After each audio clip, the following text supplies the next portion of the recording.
Berkaitan dengan ilmu, ilmu ini menjadi ukuran kebaikan.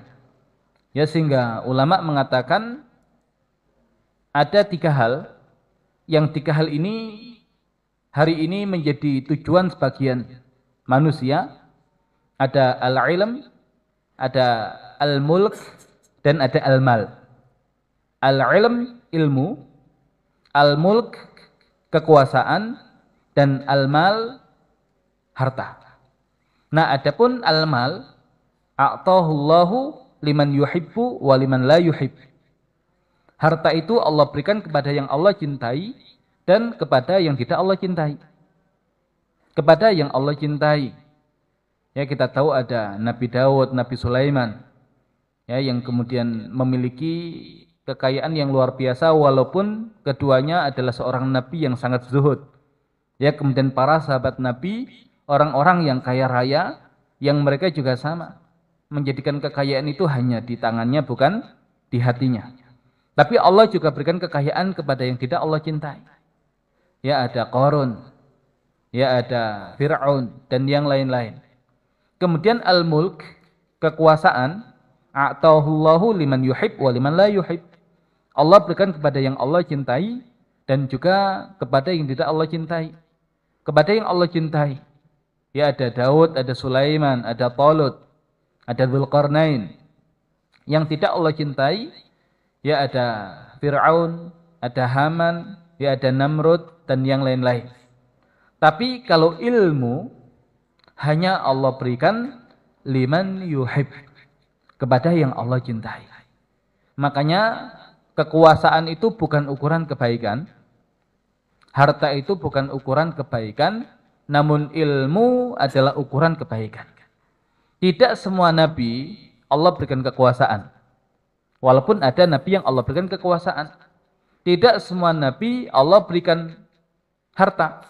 Walaupun ada nabi yang Allah berikan harta. Tapi semua nabi Allah berikan satu hal yang sama, dan itu adalah ilmu. Ya, maka kalau kemudian kita membuka Al-Quran, ya, banyak hal yang kemudian dikaitkan dengan para nabi yang kaitannya adalah ilmu. Wa 'allama Adamal asma'a kullaha. Dan kami berikan ilmu kepada Adam tentang nama-nama semuanya. Kemudian Nabi Ibrahim, ya, ketika berbicara kepada ayahnya, ya abati, qad ja'ani minal ilmi ma lam ya'tika fattabi'ni. Wahai ayah, sesungguhnya telah datang kepadaku ilmu yang belum datang kepadamu, fattabi'ni, maka ikuti aku. Ya, juga Nabi Daud, Nabi Sulaiman, walaqad ataina Dawuda wa Sulaimana ilma. Dan sungguh telah kami berikan kepada Daud dan Sulaiman ilmu. Dan Nabi kita Nabi Muhammad sallallahu alaihi wasallam, wa 'allamaka ma lam takun ta'lam. Dan dia memberikan ilmu kepadamu apa-apa yang tidak kamu ketahui. Jadi semua nabi Allah Subhanahu wa taala berikan ilmu, tapi tidak semua nabi Allah berikan kekuasaan ataupun Allah berikan harta.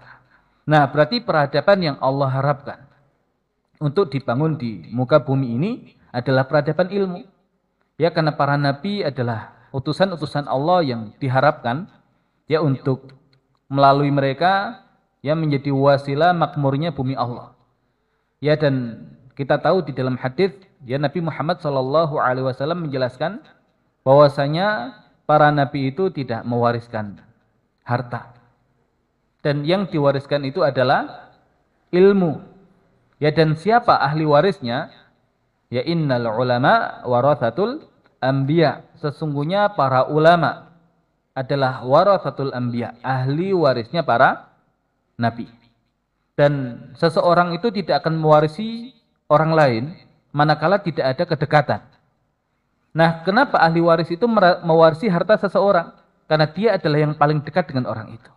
Berarti siapa yang paling dekat hubungannya dengan para nabi bukan keluarganya. Tapi yang paling dekat hubungannya dengan para nabi, ya, adalah para ulama. Ya, karena mereka inilah yang mewarisi ilmu, ya, dari para nabi. Dan kita tahu untuk tema warisan, yang bisa diwariskan adalah sesuatu yang berharga. Dan ternyata harta itu bagi para nabi bukan sesuatu yang berharga. Kekuasaan itu bukan sesuatu yang berharga. Tapi apa yang berharga? Yang berharga itu adalah ilmu. Maka ketika Nabi Daud Allah berikan kekuasaan. Nabi Daud Allah berikan harta. Tapi Nabi Daud juga Allah berikan ilmu karena beliau adalah seorang nabi. Dan ketika dikatakan wa waritha Sulaimanu Daud. Dan Sulaiman itu mewarisi Daud. Apa yang diwarisi oleh Sulaiman? Dari Daud. Bukan kekuasaannya, bukan hartanya, tapi yang diwarisi adalah ilmunya. Karena dia mewarisi ilmu dari ayahnya, maka Allah berikan kekuasaan dan harta juga kepada dia. Jadi kalau yang dipegang adalah ilmu, maka kekuasaan dan harta akan ngikut. Tapi kalau kemudian yang dipegang adalah harta, belum tentu ilmunya ngikut. Yang dipegang adalah kekuasaan, belum tentu ilmunya ngikut. Dan cenderung biasanya kalau yang dipegang adalah harta, maka sulit untuk belajar ilmu. Kalau yang dipegang adalah kekuasaan atau kedudukan, biasanya sulit untuk belajar ilmu. Tapi mereka yang kemudian semangat untuk mengejar ilmu, ya maka insya Allah, ya akan tiba masanya Allah berikan kekuasaan atau kedudukan dan Allah berikan ya harta kepada mereka.